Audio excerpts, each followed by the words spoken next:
So we're back for another discussion on things hidden. This time we're having our guest Shannon Braswell. He is of Bright News. This is a crossover show between both of our podcasts. We also have with us Shane Kennedy. How you doing, Shane? Doing great, David. Thank you for having me. Good. And Shannon, how are you doing? I'm all right, brother. How are you? Wow. Good. So today you guys were talking about this concept that you wanted to bring about called identity. What is up with identity?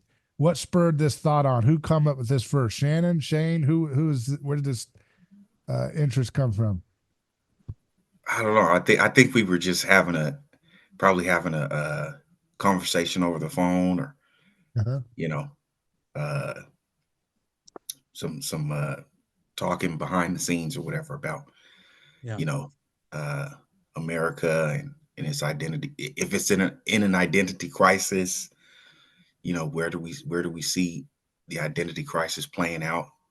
In our country and in the West in general. So yeah, it was just a random conversation, intellectual intellectual deep dive, you know, sharing thoughts with each other. Do So you yeah. think that identity is that question because we have foundational ideas that have replaced dogmas of religion?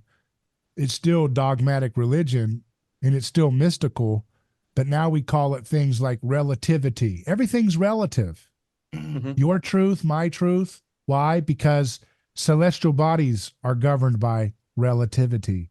Mhm. There is nothing but relativity at the Mhm. big level, at the subatomic particle level. Everything is quantum, everything is a duality, Mhm. wave particle. It's all information, right? Mhm. There's all about the subjective observance of something is what makes it real. That has become dogmatic assumptions about the subatomic particle reality of us as human beings in the world that we're in, as well as relativity. Those things are not, in other words, what I'm trying to suggest is I'm playing with the words, but I'm not. It's pretty obvious that there are worldview implications when you say at the foundation of reality is relativity, and at the foundation of reality is information and the appearance of things that only manifest based on your subjective observance of them. Is that not the inevitable kind of maiden that will produce something like subjectivism as the foundational framework by which people would determine what is right and wrong, what makes me feel good, what makes my truth, what makes me have social status and social currency? Once you make relativity and things like quantum physics become the foundational dogmas that are the kind of holy of holies of what is reality, it will it not inevitably produce this return, this rejection of objective truth and objective reality in a return in a turn to a kind of nihilistic subjectivism? And will that not also be related to positivism as law? That there is no law that is above us and transcendent and immutable, but rather something that is passed down based on kind of a precedent only. Only we make law as we go. That's the foundation of positivism. That's what is part of our legal structure today. Positivism comes from subjectivism. Subjectivism is undergirded by everything is relative and everything is information. It's all based on your perception. Isn't that kind of what would naturally result from those things? and it kind of makes me think about the talks you've had recently about Gnosticism. We're proto Gnostic in the West now, and that means that we say kind of like the intangible is the only thing that's real, ideas and all that other kind of stuff, things that are not physical, and we can't account for really the most important thing we can't account for in our way of thinking is the body. And that's manifest in the movement that says that we can mutilate the body to try to make it conform to whatever set of ideas we have about the way the body ought to look Yeah. you know Yeah. I mean, I think, all of this sort of started with you know, I remember when, like I think when we were back in high school, there was this whole thing about like the what do they call it, the four horsemen, and all that, their whole thing, Richard Dawkins, Hitchens and all of these people that sort of we grew up with, listening to their debates and everything, trying to sort of, make Christianity either religion like every other religion, or having no real practicality, So I think over time, the West got to a point to where, it told itself that its foundation, its religious foundation, its worldview is sort of, well, it's inadequate. It's not right. There's something wrong with that belief system, and so I think gradually over time we got into this whole thing of nihilism, that nothing is really important. Not everything is relative, right? We got into, like physics became more about the multiverses, Yeah.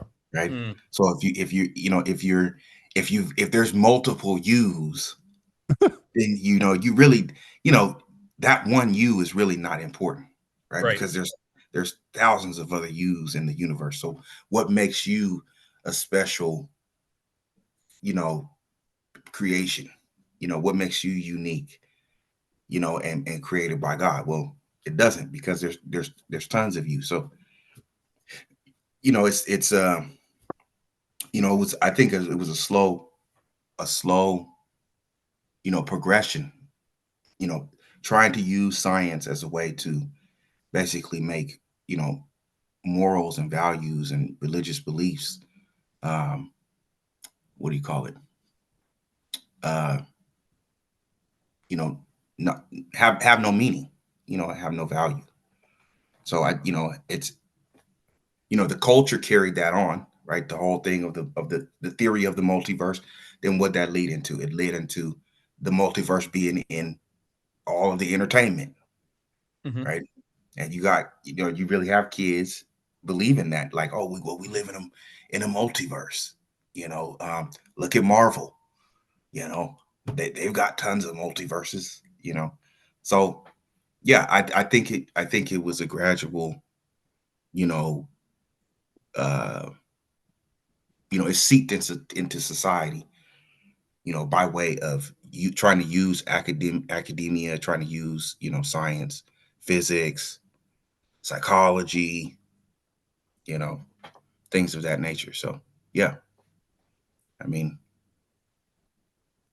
our culture is sort of saturated with that right now, you know. Well, See, there well, was a and it, oh, go ahead. go ahead, Zoo. Sorry. No, go ahead. You had a point. Oh, that it seems like in our culture, the only acceptable form of identity for anybody is something that's ideological or political, and I think we see that when we go and interact with other people. People don't really ask, um they don't really ask anything about what your background is as far as your faith, what your background is about, let's say, where your family comes from, like what part of the country they're from or something. The first thing they're going to ask nowadays is, do you support Trump or do you not support Trump? Are you a Democrat? Are you a Republican? Or are you one of those weird third party independent people? Mm. So that's the acceptable form of identity um that our culture embraces now. So it can't really account for it only accounts for the idea side of things, the non-tangible part of reality, right? Mm. So then it leaves 50% of or really more than 50% of reality, which is all tangible and physical, and you have people reacting against this the ideological form of identity with a lot of these movements that are grounded in the physical reality. Mm. Things like the white nationalist movement and the black nationalist movement and Mm. Arab nationalist movements, and then other nationalist movements that I'm not going to mention because it could get us banned from YouTube. Mm. But there are a lot of I've been banned from YouTube, so go ahead. You say what you got to say. okay. I'm not going to go there. I don't want to. Welcome to the jungle. Yeah. This is where we are. We You got see? your fun and games. but the thing is, so now the acceptable forms of reacting to the dominant culture, which is Gnostic, right? Which is something you've been talking a Pseudo-Gnostic. lot I about. call it a pseudo-Gnostic because it doesn't really believe in the reality of the spirit. It believes in the reality of the mind. It's a Mm. mentalism kind of. Mentalism is an actual something else. I like using words and then I find out somebody else has used them for their own little gimmick. Like there's actually a mentalist that believe in controlling things with their mind or whatever. So I don't, I'm not talking about that. I'm You're not sure it talking about has like something to Las do. Vegas style mentalism. Yeah. But but yeah, it's like this kind of like, it's a weird thing because people have, I've thought about it, like, well, that's not Gnostic. Gnostics believe in the immaterial reality of matter or the profanity of matter. And yet all of what we see today is still built on the edifice of a materialistic atomistic physics and a materialistic and atomistic biological Mhm. determinism. That's necessary for them to make the dethronement of the Christian worldview successful. Therein they have to, afterwards they have to kind of, since they killed the spirit, so to speak, they have to try to create an alternate. The human desire for reality will still manifest, wanting a spirit and a soul, right? So Yeah. that becomes the ego and the mind, and the Mhm. subjective experience is now elevated to the position of the spirit. And Mhm. that's where everything is now. It's a Yeah. virtual reality, you see. Yeah. It's it's strange because when you some of the people that I've talked to, like, who are even into spirituality and religion and stuff, you know, they don't they don't automatically go to like the Christian worldview, the gospel. They oftentimes they go to other things, like you know they either want to be involved in traditional religions, you know um like African traditional religions like voodoo and candomblé and santeria and stuff, or they want to be into Eastern religion, the chakras and meditation and your third eye, and or they want to do the astrology stuff. They want to be into Mm. you know what sign are you, and that sign dictates how your behavior will be in the future and all this kind of stuff. So I do think that people are genuinely wanting some kind of religious experience. They just don't want it to be Christian. They don't. There's something about Christianity that I think every a lot of people are, you know, for whatever reason, they're not okay with it. And I hear a lot of black people, whether it's online or just like in person. A lot of it is like, well, I'm not going to believe in a in a in a made up Christ figure. I'm not going to believe in somebody that the Romans told me to believe in. you know I'm not going to believe in something that the white preacher told me to believe in.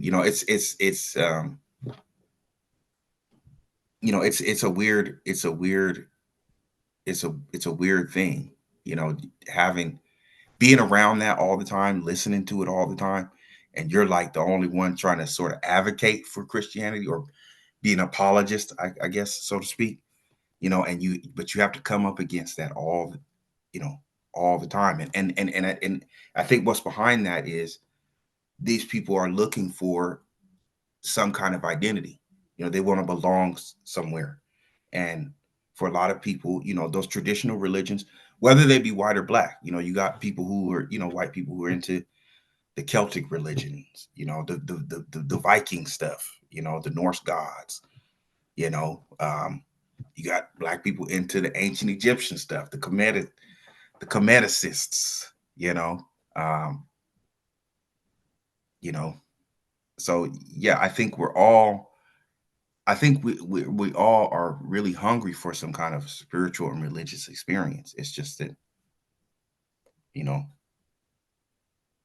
I think we don't realize that the efficaciousness of these pre-Christian religions, that they're void of any real um, substance or power. Well, You see, what know. happened was, so you have this continual elevation of scientism, dualism. Dualism is kind of operating in a handmaiden sense for Gnosis or pseudo Gnosticism. Mhm. Dualism is what the stupid Christian response is like, well, there's mind and then there's body, there's soul and there's body, and there's a hard distinction between the two, and we can still fit our Christian worldview within that framework. What they didn't understand was that was a ghettoization of the Christian project. Now you're diminishing the reality of incarnational Christianity, that mind and body, the soul and the body are spirit and flesh are intertwined together. And if you make a distinction, a hard distinction, you're going to create the environment by which Christianity can be dethroned, because it's not a depiction of the way the reality actually is. Mhm. It's not like Cartesian mind body dualism. It's actually much more, kind of mysterious, the way in which the physical world and the spiritual world are kind of colliding together in the biblical worldview. But they had to have a sign and wonder to establish the worldview. And World Mhm. War II was that, because you had Mm. you had this exploration of the limits. Okay, so what Christianity did was it kind of took away the fear of nature, right? Mhm. And Mhm. progressively, right? Mhm. In the old days, you had to be very, very careful about the way in which you could progress with technology, because it could run afoul of the sacred wood, of the Mhm. sacred trees, right? Trees Mhm. and everything. You don't want to cut the wrong tree off. You're going to invite wrath. Mhm. So people were afraid of nature. Christianity demystifies that, Mhm. and allows for this kind of frontier spirit to take hold of the human Mhm. project in a way obviously you had people wanting to explore to some degree, but this elevates this vision that humans have, to really have a bold frontier spirit and chop down some trees. Mhm. Along the way, we get to the point where we get to World War II, where we have now so not afraid of nature. We've got fighter pilots flying around. We've got artillery. We've got the ability to have all these tracking systems. We've got submarines in the belly of the ocean. I mean, we are really putting our fear of nature at bay because of the progress of scientific, innovations, and this kind of boldness, this bold zeal of going about the frontiers of what we can do with nature. All of that is then silenced by the sign and wonder of the atomic bomb as it is perceived, right? Like, this is the world destroying power that can destroy the whole planet. Now we've Mhm. reached our limit. Mhm. Okay. And what was the sacred knowledge that gave us that? We're told scientism, pseudo Gnosticism, right? Mhm. Science devoid of spirit, Mhm. science devoid of concern for the human body, right? This Mhm. is the this Mhm. is the enshrining of a detachment from the human body, and by extension, the deification of science without God, and science without love, and science without a grounding in the transcendent. Mhm. Now, Yeah. that was the sign and wonder that allowed for the therapeutic state to then take hold and supplant the church in its discipling of the family, which then allows for the destruction of the family to take place. They couldn't have done the therapeutic state without the sign and wonder of the atomic bomb, in my opinion. Mhm. I know that sounds Mhm. strange to connect those two, but I think they're very connected.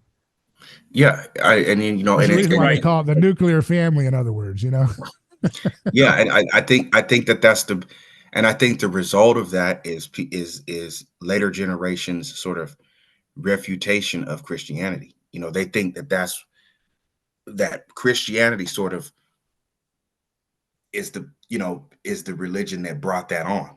That brought all the sort of negativity. The double-edged sword, right? It brought progress, but the progress was just more, leaning towards warfare, and you know being able to dominate your enemy or whatever. And so I think you know, starting with the maybe the boomer generation, and onwards, that's where you start to see people sort of, you know, have a negative view of the West or the Christian worldview, and then all these, these generations later, now everybody wants to go back to a pre-Christian.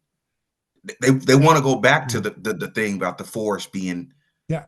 taboo, Yeah, isn't it and interesting too? Isn't it interesting too? You think about that you get the 40s, you have the atomic bomb, and it's like, okay, dear God, we've gone too far with the frontier spirit for the world of atoms. mm-hmm, So we're going to step back, and where are we going to unleash the frontier spirit to? mm-hmm, Sexual desire and relationships, the internal mm-hmm, mind. Now that's where you get the 60s, mm-hmm. where we're going to deconstruct the mind with drugs, with Yeah, different altered states of reality. It's all yeah, going to go internal now because yeah, we tried pushing the frontiers externally. We almost blew up the whole world, mm-hmm, right? So now we're going to go internally and start deconstructing the patriarchy, mm-hmm, deconstructing gender, deconstructing desire and taboo. And mm-hmm. that's an endless frontier you can pick apart forever. Yeah, But it's safe. It's safe insofar as it doesn't allow for anything physically to be destroyed, other than the fact that society collapses when that's all people do. It's talking yeah, about these things, right? yeah. And they're and I guess what I mean is that they were supporting that whole worldview that they were into with the sexual revolution and feminism and everything by using a religious motif. They were using, like, Yeah. Eastern religion, like, you have the Hare Krishnas, and all these, I'm going to become a Buddhist, and I'm going to become African religion. They want to go back to this pagan. But what did the hippies? It's interesting. What did the hippies often have in their signage in the 60s and 70s? Don't drop the bomb. Yeah, the peace Anti-nuke. symbol or peace Interesting, sign. right? Like, don't Yeah, return to the gods. Don't bring the gods back. Don't bring right. the gods back. Isn't it Yeah, interesting? yeah. Well, and I think it's interesting when you go and look back at advertisements from different time periods. If you go and look at advertisements from the late 40s and the 1950s and even the early 1960s, they're all kind of ubiquitous in the sense that they're all arguing. They're saying this product is the most rational product for you to purchase. It's produced on these massive clean machines, and these machines inject the product into these plastic containers. It's all mass produced and everything, and that was a selling point, right? And then when you start looking at the 1970s, advertising begins to change, where you see like Mother Nature is depicted as the face of margarine. Mm, You end up the famous advertisement for Coca-Cola that says I just want to buy the world a Coke, and it's all these people of all these different nationalities uniting together under the umbrella of Coca-Cola. That's the complete opposite of, we've built this massive apparatus that injects the Coca-Cola into each individual bottle, and then seals it, and then we slam it all into these wooden crates, and then it goes to your store where you buy it. And instead the value proposition is, when you buy a Coca-Cola, it's like you're breaking down the boundaries of nationality and ethnicity and everything, and we're somehow working to not drop the bomb, like you mentioned earlier, David. Like it's all kind of tied into a greater kind of a compressed, internalized religious movement. mm. Instead of it being about the external order that was all created at the end of World War II because of the Yeah. bomb. And let's look at the battle of what's going on within World War II narratively. It's the traditional older form of society, nationalism and local identity asserting itself in differentiation from others, versus what is becoming more of an internationalist vision, that America, Mm-hmm. Soviet Empire wanted to have a more internationalist vision. And I know there's difference. It's more nuanced than that, but there's an internationalist flavor versus a nationalist flavor of contention going on, and and so that this desire to move away from differentiation was the attempt by the modern man to overcome all traditional religion, not just Christianity, but all traditional religion, which is all about preserving a very carefully maintained hierarchy of differentiation and boundary. That was considered to be the seat of conflict in the modern imagination. And that was the mistake, because Rene Girard often points out that it's not that we're fighting over differences, but we're fighting over how much alike we are, right? Mm. So we perceive that it's our differences that cause us to have conflict. In reality, it's how much alike we are. And that was the thing that now is being reevaluated now, just now, at the end of the World War II, post-World War II era that we're living in. Now that's being deconstructed finally, and people are starting to reevaluate the ethics, the ethics of firebombing Dresden on Ash Wednesday, and killing all these. And they're starting to finally reevaluate the scapegoat, so to speak. Not that, there's all guilty parties here, but in terms of our perspective of the West, who we perceive to be the villains that have no redemption in a Christ-haunted world, every villain will be reevaluated. Every villain will be readjusted, and in the light of recognizing what it says about ourselves, right? And so now we're at that point where we're starting to say, well, maybe, in other words, Girard is right, and more importantly, the Bible is right, that we're fighting not because of differences, but because of how similar we are, because we all covet, we all want to be what our neighbor has. And World War II was fighting over the same object. It wasn't that's the thing. It wasn't that the perceived differences. Oh, those guys are localists. Those guys are nationalists. Those guys are identity people. We are internationalists. That's why we're fighting. In reality, they were fighting over the same thing: power, right? Worship of oneself, right? The fundamental things, right? Fear, covetousness, desire for more power over the world, right? We're more alike than we want to realize, but we emphasize our differences in order to hide the fact that we're fighting over the same thing, right? That's the same thing going on right now with Israel and Gaza, right? Israel is saying we are just fighting because we remember the Holocaust. We cannot allow what the Hamas people are doing as they're trying to get us to forget the reality of the Holocaust. I mean, they say that literally in every speech. They're leaders. We will never forget the Holocaust, and that's their animation for their fighting and going into Rafah now. We will just keep going until we never forget.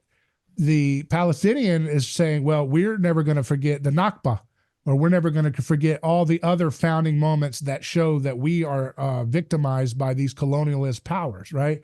And so both of them are saying we couldn't be further apart. From the actual reality of things, they're actually fighting over the same thing.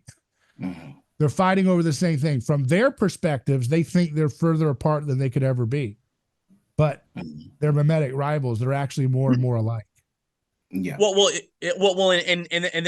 then you have an organization called the Jewish Voice for Peace, which argues and says, because of the Holocaust, because of the horrors of the Holocaust, we know better, and we see atrocities that are being carried out in our name by the state of Israel against the Gazans and the people in the West Bank, and they're absolutely horrified because what they're seeing is too much of a similarity between what happened in the Holocaust and what's being done in their name by Israel.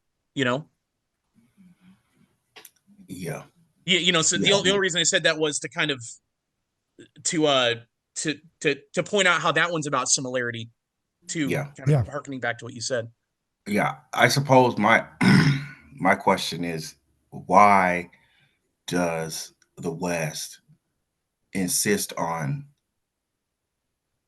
negating its own tradition and negating its own, belief system for something other than that? Like, we don't, we in the West don't want to be labeled as a Christian nation, right? We don't want to be, we don't want that as a definition for our identity. A lot of people in this country, they want to be something else other than that, right? And I don't know if that's competition or not, I think it's more. I think that's more of a. I don't. I wouldn't even call it like an envy thing. I think it's just. You know, I I I don't know what the deep seated reason for like our sort of um not wanting to subscribe to Christian faith. The way our the way our grandparents and stuff used to do, right? Because that's essentially what I think really the fundamentally what the problem because is. it's well, there's a few layers here. One of the things is, first of all, it's very low status to claim to be a Christian. Hmm. It's low status. It's not fashionable. It's not cool. It's not popular. It's not high society. Okay. Hmm. So Hmm. people want to go where the power is. And again, the power has been enshrined into scientific pseudo Gnosticism, which now produces identitarianism. That's been there since at least the end of World War II. Hmm. And so the women go where the power is. They're going to go there, and then the men adapt to try to please the women they're trying to court and so forth. So they go there too. So Uh, where are the women going then? Are they going to what I'm speaking about, like in terms of they're going to the pagan religions, well, I the don't Earth see that Mother, as the much. I Gaia? think you're in Seattle, so you probably see Yeah. that more than I do. So I Okay. don't see that as Yeah. much. But I mean, it may be something that's bigger than I don't. I think it's an online phenomenon. Most people are just kind of nihilistic nuns. I don't believe in anything, and they don't care. They kind of ostensibly believe in God until it Yeah. doesn't matter, which is like every time they need to do anything. Yeah. Well, So here, it's not that people don't believe in God. Like what their whole thing is like, I believe in a higher power, right? yeah, I meditate every day with my chakras and I put on incense and ring a bell. That's the kind of culture you have here. So it's kind of like this melting pot of, I accept all faiths and yeah. but as soon as you say something about Christianity, they're like, that is the most violent religion that Yeah. has ever existed on this But planet. How and then like with some people, it's like, how can you be a Christian and you're black? How could you ever want to be a Christian? They enslaved our people. You see what I'm but saying? who are they learning that from? People they perceive to be high status. Yeah, the people who they perceive to be intellectual or more spiritually and like a Just guru. but just cool. Like they're looking at who's the edgy professor. Who's the one Yeah, that's got TV talking points reiterated 24/7? Who's the one that the Hollywood and music stars are kind of emulating and yeah, using Deepak their Chopra. terminology? Whoever Deepak has Chopra. the whoever has the high status, worldview is the one they're going to mimic. And the Hmm. only way we will beat that, and this is my running thesis, is to perform a sign and wonder that overcomes the sign and wonder of the atomic bomb, which means to revisit all of those foundational questions about the physical world and then do it in a loving Christ way. Hmm. So to revisit the atom and do something amazing with it, and redeem nuclear energy back to a low temperature nuclear energy that doesn't require high temperature and explosive fuel that could cause damage and things like Fukushima, but something that could actually be low temperature, very easy, very relaxed, using the atom in that way to revisit things like anti-gravity, which the Foo Fighters were showing up around World War II. Who knows what that was all about? Something that maybe the military has, something somebody else has, who knows? We need to revisit that. We need to be able to boldly do that. We don't believe that we can do any of those things because we don't believe in incarnational reality. We are accepting a two-step dualism at best and a pseudo-gnostic reality at worst, which is that we're in this materialist hellscape. We've reached the end of history. We've dug out all the innovation we could do. And now it's Yeah, all about this litigation of what's in the mind. And that's a hell. They don't want to stay there. yeah. The reason why it's hell is because that's not what we were designed to do. When God Hmm. created us, he gave us this desire to create into the physical world with our Hmm. mind, but not to escape into the mind. And so when you Hmm. spend a whole century escaping into the Yeah. mind while your airports are falling apart and your civilization's falling apart, you're gonna ontologically be in a hell because you're not doing what you were designed to do, which is to be human. You're escaping your humanity. It's going to create hell, a nightmare. And so that's why, we have to revisit that sign and wonder and overcome it with a greater sign and wonder. Kind of like Moses encountering the magicians of Pharaoh, and his snake beat their snake. So we have to have a snake that beats their snake. And that's how the public will learn that high society and high status is now going to go back into the hands of a Christ-oriented direction. It's not going to be perfect, but they have to see that in order to believe that the power and high status should actually be towards loving your neighbor, incarnating, believing in objective truth, self-giving, self-sacrifice. Those are things that are hard enough on as they are, but they're certainly much harder when you're told that, basically that was a defeated worldview that is a disaster, that's fake. Once you re-enchant that worldview as real and alive and crackling with possibility, crackling with hope, crackling with wealth, crackling with discovery, crackling with wonder. Once that is alive again, the public will shift more in that direction. They'll start to say, you know what, I think I'm Christian. And you're already starting to see it, and we haven't even gotten started yet. People are starting to, Richard Dawkins is saying, I'm a cultural Christian. I mean, Christianity has so much power. I'm trying to like challenge what I'm saying. I'm not saying I've got a special formula to make Christian exciting again. Christianity is so electric. It will do its own thing. God is going to do his own thing. Even when we're doing stupidity, like believing in the textbook physics and textbook everything and thinking we're Christian, that's what we're supposed to do, is just accept the dogmas given to us. Well, and that's the thing, the winds are changing right now, because this whole post World War II system, it is running out of gas, I've talked to, probably over the last week, quite a few people who are just disenchanted with the way that things are. They look all around them, and in the culture, the culture is like a decaying corpse. I mean, that's the best way to put it, because nothing is beautiful anymore, right?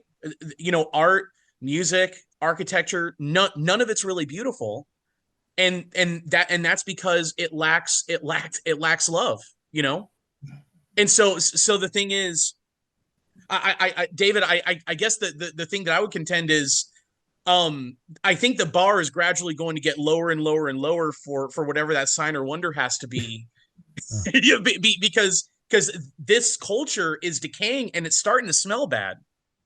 Yeah, so when we bring out the anti-gravity, it's going to be like a breath of fresh air. Now, people may be so cynical. That's what I'm disturbed about in my mind, but I still persist in pursuing this anyways.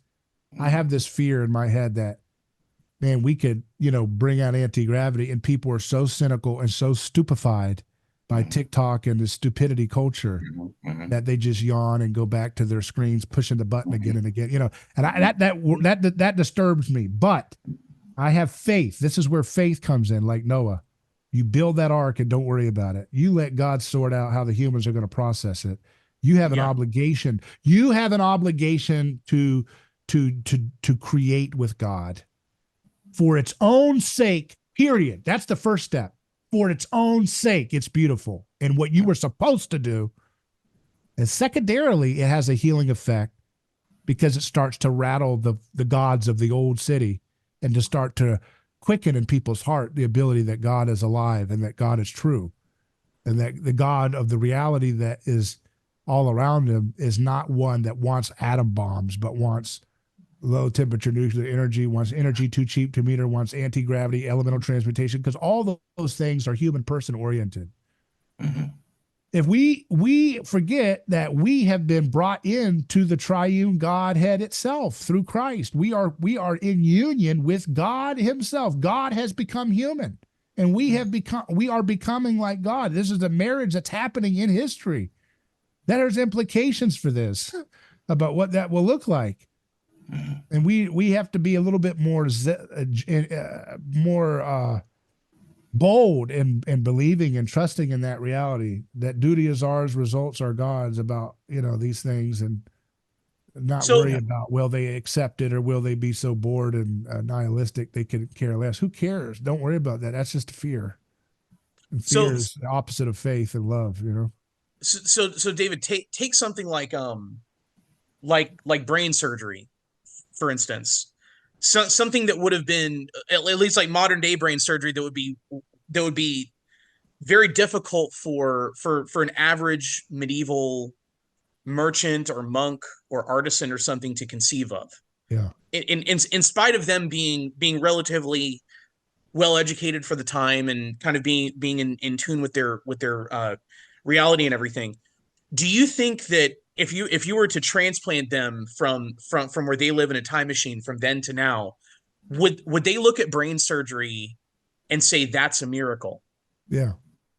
Yeah. Because you know the thing that got me thinking about that is I was having a conversation with some friends a couple weeks ago, and we were talking about medical miracles and technology and everything, and what they kept on, you know, they kept on talking about how these things are all the results of kind of the mechanistic view of some, or like mechanistic atheistic science. You know, they're attributing those things as being miracles of the God that kind of came to power at the end of World War II, like you were saying. So do you think that that's the thing at play here, that basically you're going to attribute technology and advances, we're going to attribute them as being the fruits or developments of one God? That today we attribute those things as being fruits or blessings or developments as a result of the God of the atomic bomb or the God of the post World War II physics or something. But somebody transplanted from the medieval period or just from Christendom in general, if they were to come here, they would say, "My Lord, this is a miracle," and what Yeah. they would do is immediately give thanks to God for it. Yeah. If they came to Florida and had air conditions, say, "Dear God, this is a miracle." Yes. That's a miracle. And we don't Yes, even yes, take it, yes, we it don't is. even take it, we take it for granted because we're spoiled and we've been lied to about how we inherited these blessings. Now, Shannon, you said something earlier. I wanted to touch back. I just remembered it now. You said something about why do we not want to give our credit to Christianity? I think the demoniac in the story of the Gerasenes is an important figure to understand who we are as a nation. We are the demoniac possessed by the spirit of legion, which is the spirit of empire. The legion was the military unit of the Roman Empire of its time, and the demoniac was so self-hating that he didn't have to be stoned by the town. He was stoning himself in self-hatred of who he was. And what did he You want? talking about the possessed guy? Yeah, the demoniac, named Legion. He was possessed by the spirit of Rome, and he was they had such a well-oiled paganistic system that he didn't have to be physically stoned by his neighbors. He was stoning himself. That's what we are. We're so possessed with Self-emulation. And so here's why we have a demon. So what we would call the demon, the satanic spirit, is accuser. So the spirit of the accuser is always going to take Christian sensibility that has been catechized in us through generations and then redirect it into a awful perversion of itself. So here's what you have to think. You said, why do we hate our own Christianity? Why do we hate our own Westernism? Remember the story, do not judge the speck in your brother's eye, worry about the plank in your own. Now, if you were a Satan accuser spirit, how would you twist that story and what would it look like? See? I want you to think about that. Satan has to work within the advancements of the kingdom of heaven. And we've had 2,000 years to be saturated with stories like, don't judge the speck in your brother's eye, look at the plank in your own. Now, how would a demon spirit take that and pervert it? He might make it self-hatred. He might make it so that you are paralyzed with the feeling of self-flagellation and self-degradation. I hate my religion. I hate my advancements. I hate we call this words like, what is the word? White guilt or other words people come up with. Self-deprecation. Yeah. All of this is the spirit of an accuser spirit taking the deep Christian aesthetic of do not judge the speck in your neighbor's eye when you've got a plank coming out of yours. You can redirect that into an abusive direction. And that's what's happened in the West. We have Yeah. weaponized that against ourselves to a pathological hatred degree, which is why you know it's satanic. Mhm. Because Satan wants to tear down. So he'll say, does your God not tell you? Look at the plank in your own eye. Mhm. Hate your Christianity. Hate your wealth. Hate your air conditioning. Hate your cities. Hate your food. Hate your skin. Yeah. Hate your capital. Hate your savings account, right? Hate anything that, hate it, hate it. Be filled with guilt. Be filled Yeah. with self terror about what you have. Mhm. That is a satanic accuser spirit twisting the Christian aesthetic of that Mhm. principle that is loaded in the entire Bible. Mhm. Mhm. Jesus says, greater love hath no man than he that lay down his life for a friend. Mhm. Well, if the West feels like they're a friend to the world, they might lay down their life in a pathological self-hatred sense when it's not oriented towards the healthy relationship with the Creator. You see what I mean? Yeah. It's a Yeah. suicidal spirit. That makes a lot of sense. I mean, Yeah. it's a self-flagellation, Yeah. like I hate my culture. Isn't that what Satan would do to make you feel like you're scratching the itch of the gospel when you're not? Yeah, He and then perverts it, I mean, right? and then on top of that, there becomes this like justification for why you should hate it, right? Like because this is the culture of the Atlantic slave trade. This But is the here, culture of the First and Second World War. This is but the here's, culture of but us that's where colonizing Gerard, Hawaii and Philippines. this is where Gerard's theory is so fascinating, right? He helps us understand this phenomenon you're talking about. As we become more and more aware of our own persecution ability, the effect of it is that we learn the more immediate, recent historical events rather than farther away periods of time.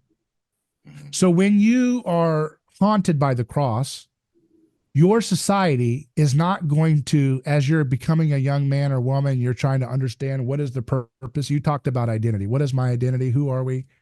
You are not going to be haunted by what the ancient Persians are doing. You're not going to be haunted by how the Neanderthals were eaten out of existence by the Cro-Magnon. That's not the first place you're going to start being haunted. You're going to be haunted by recent examples of persecution that you can make a easy mental model line from here to there to see it in real time. So you're not, when you become aware of scapegoats, you will be more likely to be aware of scapegoats in your recent history rather than the ancient original period. So all those people right now who are fighting on the position of supporting Gaza, they say they're anti-colonialists. They're not. Are they relitigating the colonial imposition of Islam? No, that's too far back. They're looking at in their grandparents' time, and that's like ancient history for them. And they're going to relitigate all the ways in which power differentials have been exploited in a persecutory way, because that's the nature by which humans process the way in which the scapegoat mechanism works. It's just human nature that we are starting to expose ourselves to the truth of recent history. And it takes a long time to get to the point where humans start to question Oedipus Rex. I mean, which is why I think Rene Girard should be considered a saint in that way one day by the church, because look at how powerful it takes spiritual wisdom to have the insight to go to the story of Oedipus and say, no, there's a scapegoat there. That's extraordinary Christian wisdom and discernment to do that. That's pretty extraordinary. Most of the time it's, an obvious one is Emmett Till. Oh, that's a scapegoat. When was that? 1960, 50? So you see a photo of this horrible corpse of this young man. Yeah. That's a scapegoat. I can see that. But to go all the way to Oedipus and to look like he's like a detective, which I think Christians should be more like detectives when it comes to science and history. We should be the ones who are looking for the clues of the victims, looking for the clues of the murder, looking for the clues of the lie. Yeah. Because that's what Jesus has come to reveal. I have come to reveal things hidden since the foundation of the world. Mhm. And the world was founded on a liar and a murderer. That's what he calls Satan, the accuser, which is an anthropological system in that way. Yeah. That's why Yeah. I Peter think, is called Satan. He's a part of that system when he tries to accuse Jesus of the same aspirations he has, Mm. which is political power and ambition, which is what yeah. the Ortho bros and the Catholic bros and everybody wants today. Oh, let it not be said that we would go to the cross. That'd be God. We could still be an emperor. We can still have a Caesar. He's got the same spirit Peter has. Sorry, get behind me, Satan. Yeah. Yeah. I mean, I think that you have those, and then, there are just as many Christians that would go the opposite way, talking about, I will get up on the cross Yeah. with Jesus. You know what I mean? The zealots, right? I think the power of the literature and, say, ancient history or antique history is that it's couched in a story, and the myth. So you can read those stories, and it reflects something about the sort of things that we see going on today, And, and right? why is it? Why is it that the farther back in history we go, the more symbolically enclosed it is? It's because it's the least gospel infected. So Mhm. that's you see what I mean? Yeah, yeah, That's yeah, why we're Mm. able to see the scapegoats in our recent history. Because when yeah, you see a newspaper have a photograph of Emmett Till's body with the open casket, that is such an explicit scapegoat haunted piece of media. It yeah, slaps you in the face. yeah. But you don't have that same deconstructed element 2,000 years ago. That's why Mhm. it was so interesting that Girard could find a piece of text like the stoning of the beggar by Apollonius of Tyana, who was a Greek miracle worker who was celebrated as a hero in contention, a pagan alternative to Christ. And he goes to the city of Ephesus, and Apollonius of Tyana finds a beggar who is walking around blind in the city center next to the statue for Hercules. And he tells the crowd, this person is the one that brought you the plague of Ephesus. And at first, the crowd is resistant. I don't see what's the point. Why is he the guy that did it? That's a clue, Girard says, that the text is already in travail, that there's already starting to be a modern suspicion of crowds. This is so fascinating. Think about this. This far along, this is right after the Gospels are written that this story finds its place in history.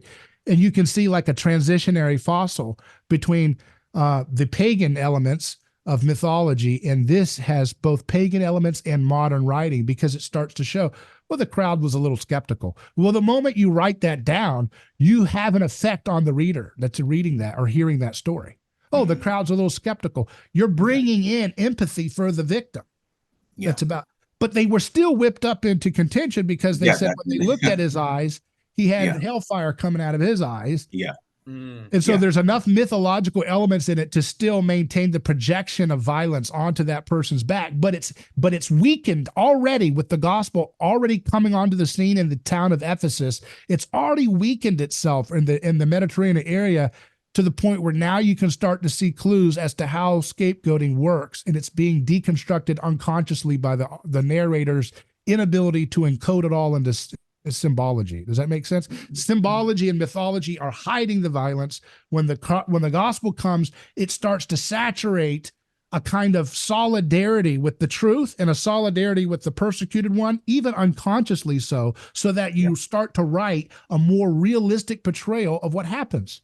Mhm. Such that when we go into more recent periods of history where they say the Jews poisoned the whole river and that's why everybody was dying of a plague, we know when we read that text in the 1600s or the 1700s or 1600s, we know to be skeptical of that text. We know, well, that's probably not how that plague was started. Mhm. This is a text which is persecuting somebody and scapegoating somebody, which allows us to read it with suspicion.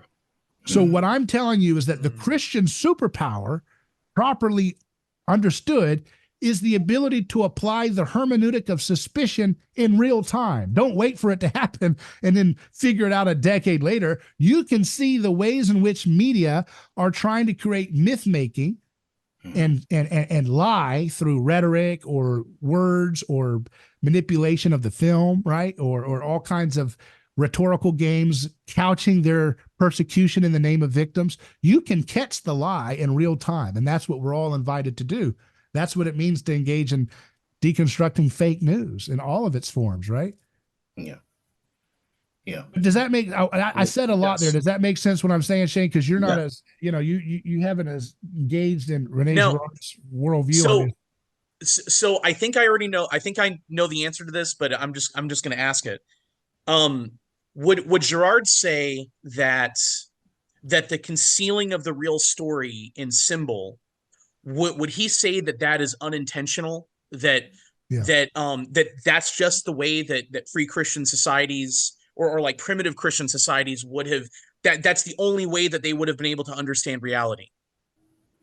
I don't think Is he's saying it's the that what only he would way. He's say? just saying it's the spontaneous, unconscious way in which humans grasped with what they were doing and Well, transmitted it. So well, in other so words, he's not saying it's a cynical conspiracy where they're like, let's kill this guy and say the gods made us do it. They're not. It's not like that. It's an unconscious thing.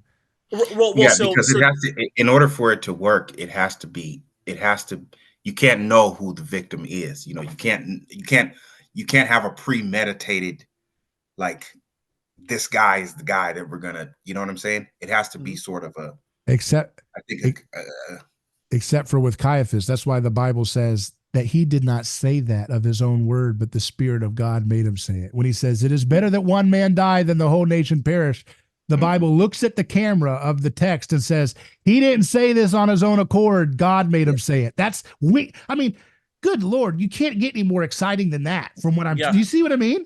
Do you see what I mean? Yeah. Like, I couldn't ask for a better piece of evidence for what I'm saying for this point here. That Caiaphas couldn't have said that, because that's not how humans recognize their scapegoats. They don't recognize them. I mean, these people out there really, truly want to believe that, I don't want to bring that name into it, but, they really, truly believe that some of these characters out here are really the worst thing since ever, but I think that's why they don't believe. I think they actually don't believe it. These people who elevate political figures, they really don't believe it, which is why they have to say it so many times. He's really, really bad. He's really, really bad. They're trying to convince themselves because they're so gospel haunted. They know that this doesn't really scratch the itch that they want it to.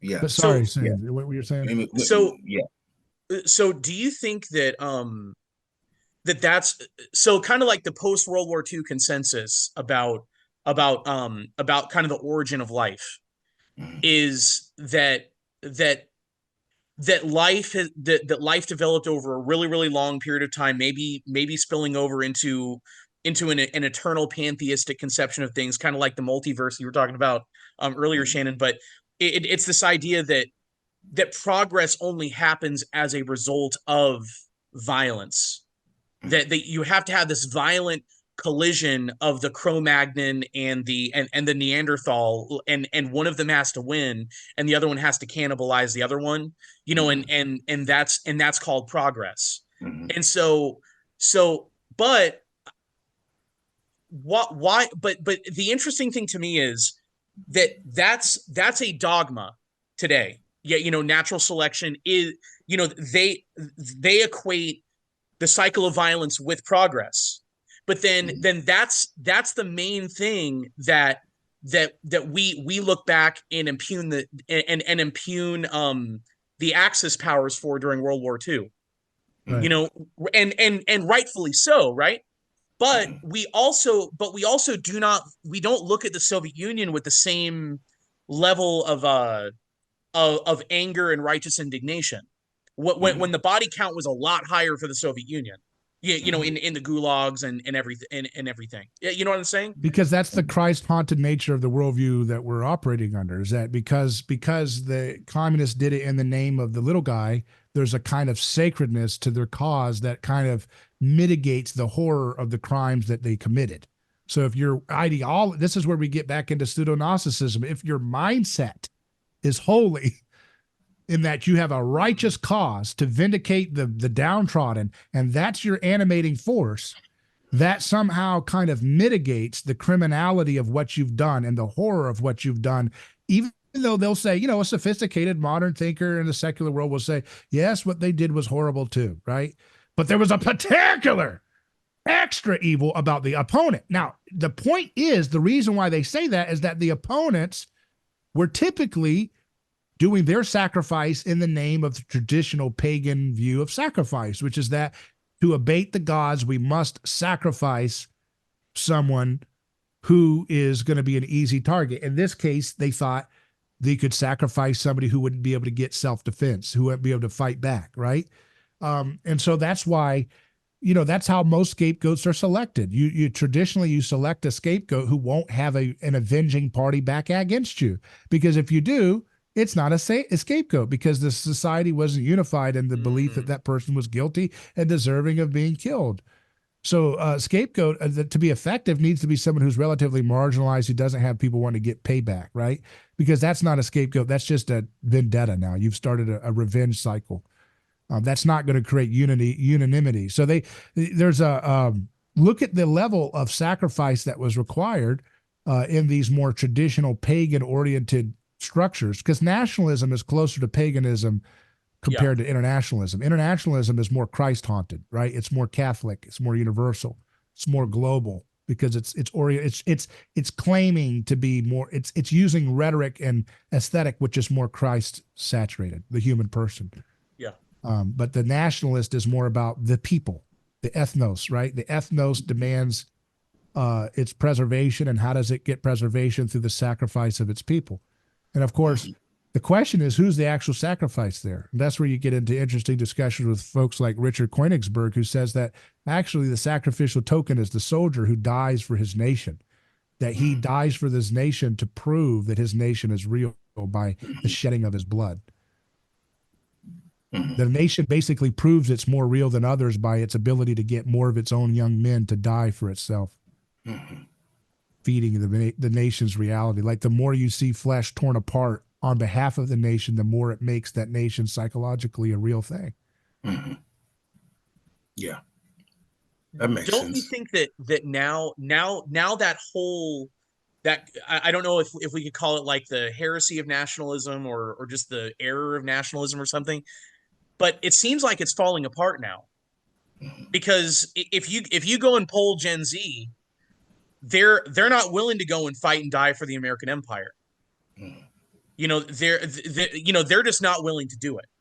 Now, maybe we could attribute that to the breakdown of the national narrative, and the national narrative has been replaced with more of a local and a more and one more or multiple ones along ideological lines.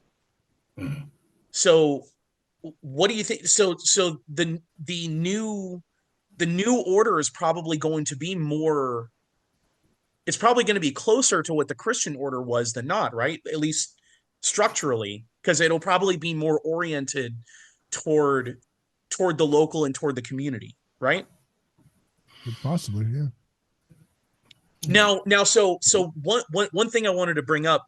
You're right, though. I wanted to comment. You were right to say that the neo-Darwinistic philosophy is a kind of sacrificial mythology, right? That violence is necessary for like society to for order and progress to happen through time, right? That is Yes. a kind of, but it's a Christ-haunted one, because it assumes that like humanity is going somewhere. It starts from amoeba and it turns into a human. So there's a Christ hauntedness that the pagan world did not have. They were always in the eternal return of stasis. And that's why they believed in an eternal universe rather than the universe beginning and then going to a greater place like the Christian. So it's not fully pagan, but there are elements of that have to be admitted. I mean, it's true. There is a kind of sacrificial, there must be blood. But in some ways, the Darwinistic, it's almost like this. I mean, I'm just thinking out loud here. It's almost like the Darwinistic worldview that you say and I believe we're still kind of underpinned by, is like the Old Testament, and then the tabula rasa, blank slate ideology of victimism and identity victimism is the new answer to the problems of the Old Testament. In the new kind of, in this old worldview that's dying, you see what I mean? The materialistic worldview, the Darwinism is like, that's the kind of hard truth of it all. Yeah. If we peel off enough layers, there is no God, and it looks like nature is red in tooth and claw. But the good news is we, through the messianic state and messianic ideology, messianic fealty to institutions that catechize the state's ideology of the messianic victimhood state, we can coalesce around enough victim identity unions, right? Based on race, gender, and so forth. And together, through violence of the state, we can remake society to transcend it in the mind outside of our lowly material state of violence, tooth of nature, red and tooth and claw, right? We can so there's your, it's an attack. See what I mean? They can't stand the reality. Because that was the thing, Shane, that I was most fascinated when I was in college. Because I was like, wait a second, you guys are Darwinists, but yet you're always elevating the weak and you're always talking about transcending nature. So what are we doing here? But that's the two-step motion to try to imitate the Christian worldview of spirit and body, is you've got profane, destructive, biological determinism as kind of like the hidden underbelly that we don't want to touch. And we're going to transcend above it through this ideological ascent into the mind and reconstruct gender, reconstruct power, reconstruct a DEI, and make sure everybody is replaced up the top of hierarchies through our own will, our own reimagination of language and everything. We can transcend this horrible fallen state. So that's, in other words, more than saying the Old Testament, biological Darwinism as an ideology is the fall for the leftist, this secularist worldview. It's the fall. It's when Paul says we are entrapped by flesh, that's that for them. We're entrapped by this biological Darwinism. We need to which they're perfectly okay with being in, because they'll say, well, that's just nature. That's just true. That's just true. That's the survival of the fittest. I didn't make this up. But they don't talk about it. Who talks about it on college campuses? Like, if you quiz those Gazan protesters, do you believe that, that in nature, the survival of the fittest is applicable? Some of them might say, yeah. And you say, well, if we're made of nature, why can't people who have more power and influence dominate over other groups? They can't answer that. Right. They can't. They can answer it. They don't want to answer it because they know the truth is that it's a Christian answer. You see what I'm saying? Like, which is, you're in a fallen state and you need grace. You need Christ to overcome. Well, and that's kind of, but they what they're doing when they say, oh, well, we should care for the homeless. We should care for the, they don't realize, like, that's what you're doing is being a Christian without really knowing that you're being, the altruism that you are trying to display. If you really believe in the Darwinist, survival of the fittest, then, you shouldn't really believe that human beings can be altruistic and do for their neighbor and be self-sacrificial, all of that. You should just forgo that, right? I should just, That's kind of that's the romantic appeal of this neo revival of Nietzscheanism, on the right. Mm-hmm. They want to go back to that. Yeah. That's what I meant about, that's what I was talking about when I'm talking about people wanting to forego the Christian faith and be pagan. Yeah. You see what I'm saying? They've and it's not just white people, who are going, they want to go back to believing in the Viking, Scandinavian gods, or the Celtic gods, or the Greek gods, or Black people who want to talk about West African religion and voodoo and Kemetism and Black Hebrew Israelite. You know what I'm saying? It's because they're trying to go that Nietzschean route. You know what I mean? We need to return to the pagan. We need to return. I just don't take much stock in their attribution to like desiring those religions. I just look at their attitudes being in that way, of that kind of Nietzschean attitude of, I don't care about, the poor. I don't care about the weak. I don't care about this. I don't care about history. That kind of denial of the horrors of history is really the big heart of that, right? No, don't you think they don't deny it? Like, especially people who believe in, African religions and stuff, they don't deny the horrors of history. They actually immerse themselves in it. You see what I'm saying? In order to validate the fact that that's what they should believe. You see what I'm saying? They say, well, that was stripped from us.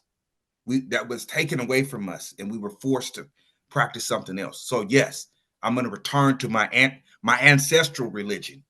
But that's a little bit of a different move than like the Bronze Age pervert people. Those guys are saying, like they're kind of the Bronze Age pervert guy. He's like a guy that writes. He's a lot of little Twitter followers about they want Nietzsche and all this. You never heard of him? And he's kind of a Twitter phenomenon. But those folks are saying basically that we need to return to the conquistador spirit of conquering and stop with this guilt complex about all this. They like the word dysgenic. Yeah. Dysgenic and low, ugly art and bureaucracy. They call it the longhouse. You ever heard of the concept of the longhouse? That's a word that they've popularized back into discourse. No, I've never heard that. It's this idea of like the default status that predates even feminism, which is functionally that societies are functionally most of the time in their low status run by women who are like reporting on you about, like, it's usually older women who are like reporting on like hall monitor reality, like in different societies that are not flourishing with greatness and high achievement and high energy and high zest for vitality. The default low state of human societies, which is like the low operating system, is functionally run by women hall monitor vibes. Yeah, are you saying living that in a longhouse together, a communal longhouse, like apartment complexes where everybody's shelved in China and Russia and all these places? They're all stacked into these apartment complexes, and there's that one little old lady who's reporting to the CCP. I saw them outside in the meeting last night, and it's like it doesn't really matter about who's patriarchally on top in ceremonial sense. The women are running everything, and there's no innovation, there's no greatness, there's no conquistador, there's no vitalism in there. People are putting all their energy into like gossiping and stuff and talking about everybody else. Yeah, it's lunch. I call it the nobody's actually drama. doing anything. Yeah, lunchroom drama energy. Yeah. Yeah. But Nietzscheanism doesn't provide any escape from lunchroom drama. It's just another lunchroom drama. Well, don't you think too that that there's ultimately the question of who is my neighbor? Yeah. And what Jesus says, what the church has said, what Christendom teaches is your neighbor is local.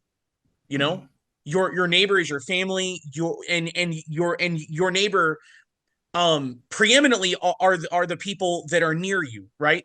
Geographically, typically. Now that with modern communication technology, that does kind of blur the lines a little bit, but a Marxist, on the other hand, will argue your neighbor is whoever we define the victimized class to be.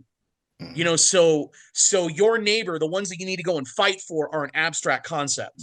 They're people who earn less than $50,000 a year, and they're renters, and they're this minority group, and they're this and this and this.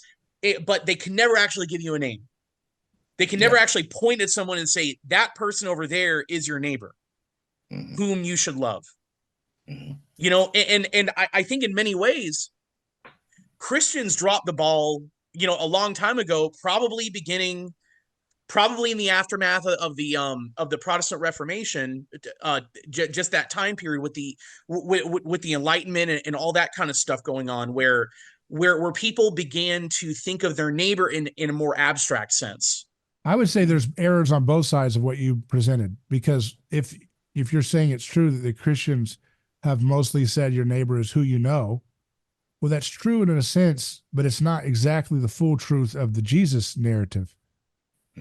Because Jesus literally says the good neighbor story is a Samaritan who's an enemy of you, who is in a different tribe than you, who has a different religion than you, who actually blasphemes your concept of God. And he says, go and emulate your enemy who is willing to lay down his life for you as his enemy. Go and be like him. And so it's a kind of balance between this radical impulse to reimagine the boundaries of what is a neighbor, who's a friend, the friend enemy distinction. That's another little niche popularity thing that's emerging on the right as an interest in Carl Schmitt friend enemy stuff. But Jesus doesn't allow for that, right? Jesus gets you to get outside of your friend enemy. If you're doing Carl Schmitt, maybe I'm wrong. So I don't want to speak about people when I haven't read them too much, but from what I Well, generally gather, Carl Schmidt would say, you know, the Good Samaritan should just go on his way when the guy is injured, right? Would he not say? but I don't know. Well, Maybe I'm wrong. yeah. the important thing there is Jesus is not saying your neighbor is an abstract Right. Your concept. neighbor is not a burecracy. Right. Mm. You can't donate to Your the neighbor, bureaucracy. yeah, your neighbor is not an abstract class of people. Your neighbor is a him, not a them. You know, Mhm. like, Mhm. and I think that's real. I think that's something that we've lost track of in the West, big time. Yeah, Mhm. that's the bureaucratization. Ivan Illich talks about this. He calls it the corruption of the best is the worst, which is that we've like corrupted Christianity and abandoned its emphasis on the human action in the moment that you see someone who is in need, like the neighbor. You go to him and you're risking your life in that agency moment rather than we tried to turn it into a bureaucracy and these institutions like hospitals, which inevitably are going to sterilize the process and Right. defang it and dehumanize it into this kind of, you know, cookie cutter machine form of what was supposed to be a good a good impetus. So Mhm. you're right. Mhm. You can't really get good neighborly behavior in a hospital. You Well, get protocols and you get, you know, people denying people life-saving drugs because their government told them that's not on the protocol, sir. Like that's the opposite of the good neighbor. That's the Mhm. opposite of the good neighbor. That's called the good insurance, right? Yeah, Good yeah. liability. That's yeah, why hospitals need to be run by nuns again. Yeah. They used to yeah, be run by nuns, yes, because you had that, I mean, I They would remember slap hearing, your hand if you went for a seed oil cookie if you were diabetic in the yep, hospital. Wouldn't they slap that's with a what I'm ruler? saying. Damn. You yeah. need, you need real, real care, what I'm saying, concern. You know, we all need to be swatted sometimes. You know what I'm saying? On Well, the well, hand. and don't you think that's one of the reasons that there are a lot of people our age that are just kind of feel like they're just existing. They don't have any kind of they feel disconnected from reality. They're all in therapy, you know, and on like on antidepressant medicine and everything like that to try to make them cope with existence. Yeah. Existence is a tough thing to deal with, isn't it? You know, so but don't you know? I think But in that's many why, but ways, that's why they spend, sorry, please hold your thought, but that's why they spend so much of their energy trying to help their neighbor in the abstract sense by fighting for the Gazan or whatever else the new thing Yeah. is, the BLM, because yeah. that's their purpose. That's their telos of fighting for their neighbor, being a good neighbor, right? In a Yeah. kind of But then there's only so much fighting for Gaza that you can do from here yeah. until you end up becoming disenchanted with it, you know, Yeah. and then you end up experiencing violent depression and everything. And I think that's one of the reasons that you see so many Yeah. people you see so many people that are turning to these like the old pagan religions, the African Mhm. religions. They're turning to tarot card readings, and Yeah. there are a lot of people that are flooding Catholicism and Orthodoxy and these traditional churches because they understand that to be human is to be touchy feely. Yeah. You know, The reciprocation. a tarot card reading is hellacious. Nobody should do it, Hmm. but it's a personal thing. Hmm. Lighting a bunch of like incense or whatever, and like meditating together or something, and yoga Yeah. and Reiki and all these other hellacious things. That Hmm. those things are all personal and touchy feely and human. Yeah. And I think that's one of the reasons that people are returning to Orthodoxy and Catholicism and like even and conservative Anglicanism and stuff like that is because they want to have oil put on their forehead by a successor of the apostles. They want to smell the incense. They want to be touched by something. They're tired of being immersed in a sea of abstract ideas. Hmm. Great sermons are great, but a great sermon will never leave will never really become anything more than an intellectual exercise. David, your dad what was someone that exemplified being being a man of Christ and loving other people. he was always doing he always had a bunch of little things going on where he was helping all kinds of people, you know, and none of those people ever knew one another, but he was always doing a bunch of little things all the time to help people, and nobody ever knew it, you know. Mm-hmm. But that, you know, the thing is that one of those acts was worth more and was efficacious for spreading the gospel and rooting the gospel in culture than a million great sermons. Mm-hmm. You know, and I think that's why people are turning to therapy. And that's another example. Therapy is a personal thing too.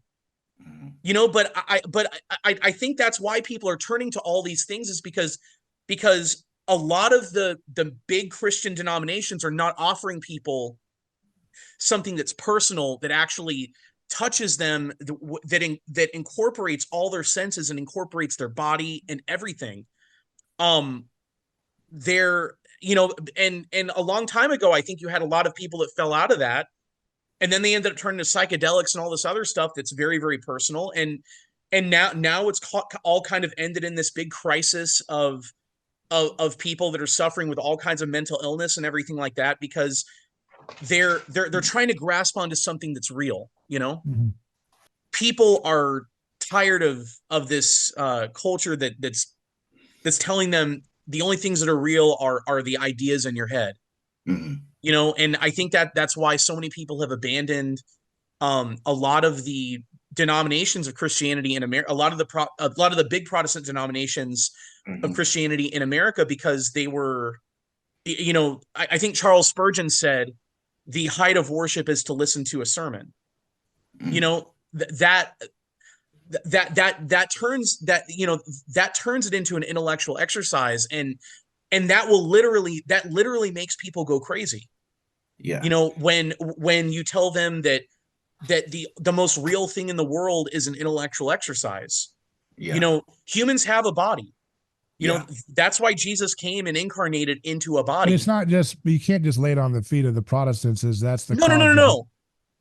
Because No. Ironically, you know, a lot of the post-millennialist, you know, Calvinists were very incarnational, getting to work, building things, building, you know, universities, building, you know, projects on earth, making the world Max better, Weber. you know, advancing. Yeah. And unfortunately, it was a lot of the more establishment forms of Christianity that were a little bit asleep at the wheel, too busy being in favor of the king, you know, making, the king, does the king want you to build that library? I don't know. I know that's a caricature too. I'm just saying it's not just. Well, and I'd say just Christians in general, because don't you think, I'm going to step on toes here, but they conceded the notion that the height of the Christian faith is an intellectual exercise, and that's not true. Isn't that what the split of the West and the Eastern Church was about? An intellectual exercise? No.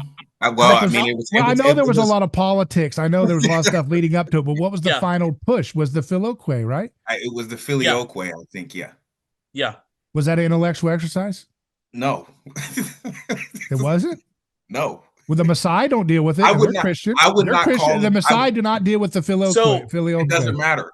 I would not call that. The reason why I would not call that an intellectual exercise is because people are actually trying. They're trying to define where their salvation is coming from. That was a serious thing in late antiquity.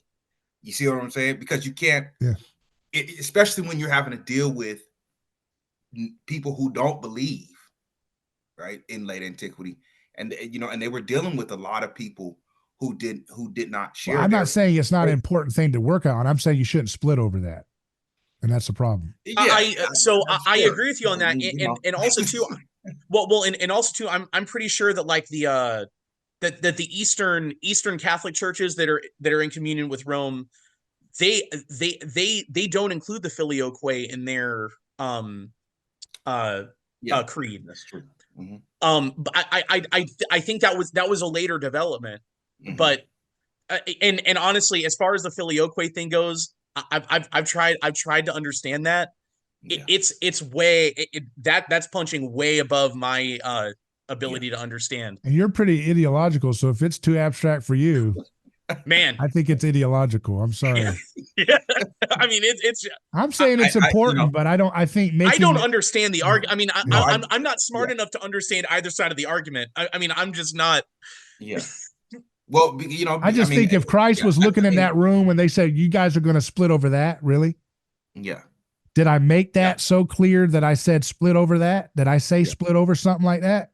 yeah. I said I'm It bringing you the doesn't. No. comforter.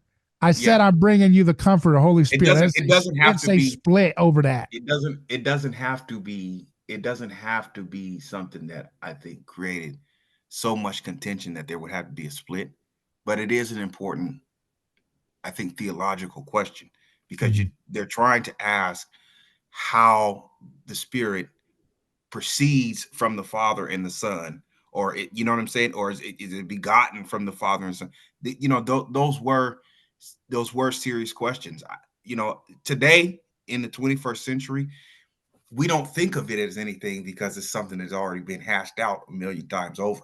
You see what I'm saying? So But it to hasn't been us, it's hashed out not. because it's still it produced a divorce that has destroyed the Well, church's I mean, unity. you know what I mean. Yeah. Like, what I'm saying is Yeah. like it's not something that people are about to go to war over. You I'm know what just I mean? saying, look at the fruits of ideological schisms over Christianity. Creates a Yeah, great divorce, which has hurt the church through the yeah, ages to this day. it Yeah. has. It has. Yeah, I don't deny that. You know what I'm saying? So that, and in that sense, it's a Gnostic attack on the unity of the church. I Yeah. don't care. Yes.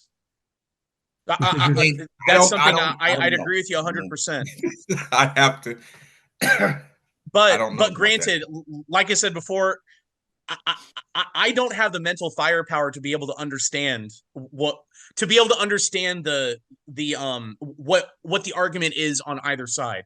Mhm. don't you You know, think that some of those things that the church were dealing with, this is, we're going to go on a tangent, but I've been thinking about this a lot lately, having read a book about how this Catholic priest was interacting with missionary work to the Messiah.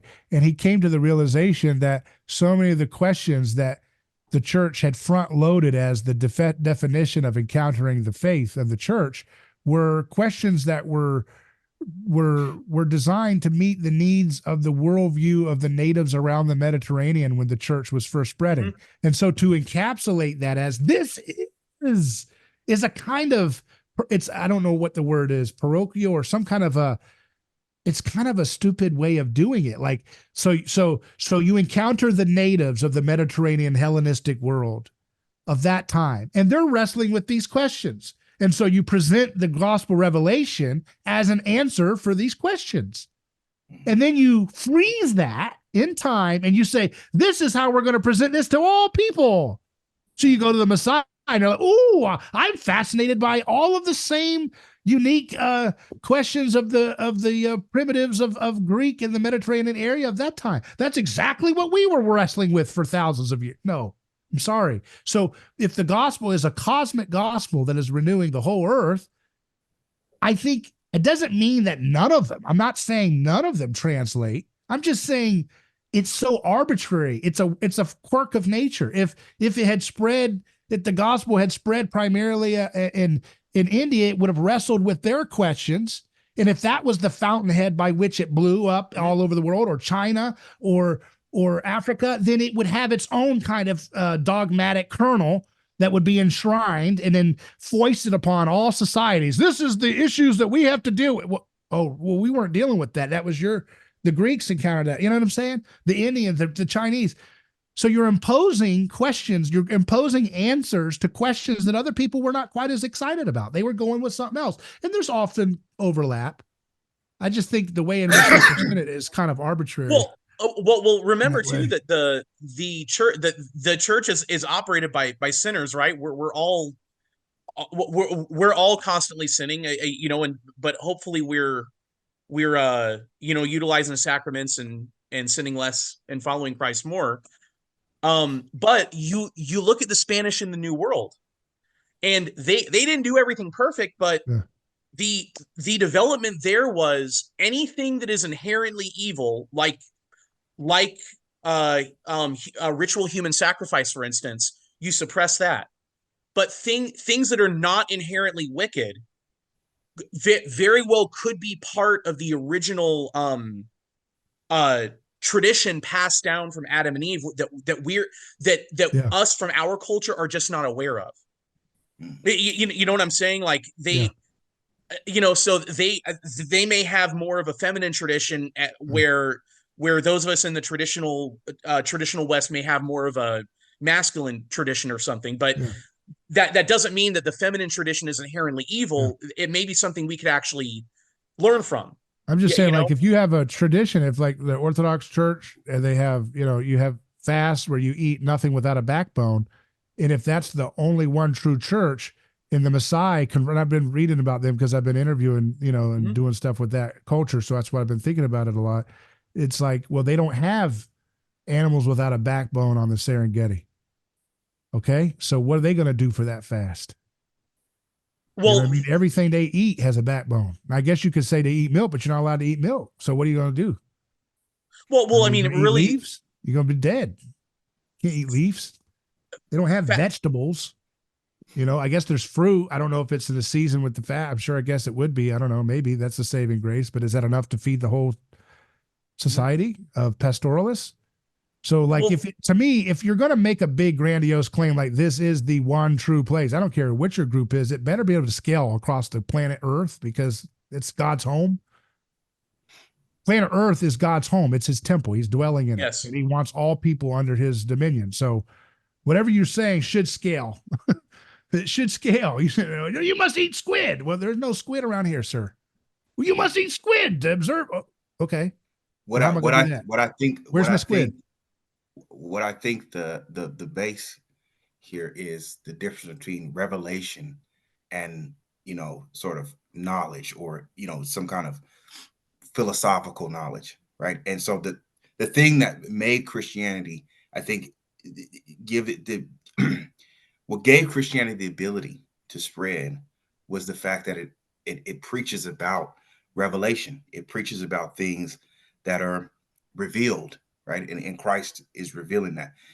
The Greeks couldn't do that because they were stuck in the mold of discourse. That was their sort of And cultural, I think we you picked know, up some of their luggage along the way a little bit no, more yeah, extra than we should We have. did. most emphatically, right? And that probably does have a lot to play into why this whole debate about the filioque is so important in the Western world, right? Because we are using the philosophical discourse that Greeks. Yeah, that get Shannon, we're on your page now. We're saying down with the philosophers. Yes. yeah.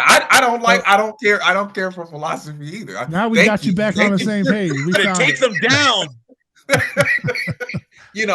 But so I think that's why it can apply. That's why Christianity can apply, to such to all cultures, is because humans, I think, we're much more receptive to revelation. You know what I mean? We want to see things, and in African culture, that's a very big thing. Revelation, prophecy, you know what I mean? And so I think it's a cultural thing, you know what I'm saying? And it's just that Christianity was able to transcend the philosophical niche that Greeks Yeah. got caught up in, you know? Yeah. Yeah. Yeah. I appreciate your time, guys. This has been a fascinating discussion. Thank you. I've learned, Yes, it thought has. about a lot of interesting new things to think about. Thank you. Yeah. Yeah. Thanks. And check out brightnews.com for Shannon Braswell's podcast. And Shane and you guys have got several programs on there that our audience wants to subscribe to. And take a look at brightnews.com and Bright News Media on YouTube. And appreciate your time as well. You can follow me at David Gornoski on X or email me hello@aneighborschoice.com. Take care.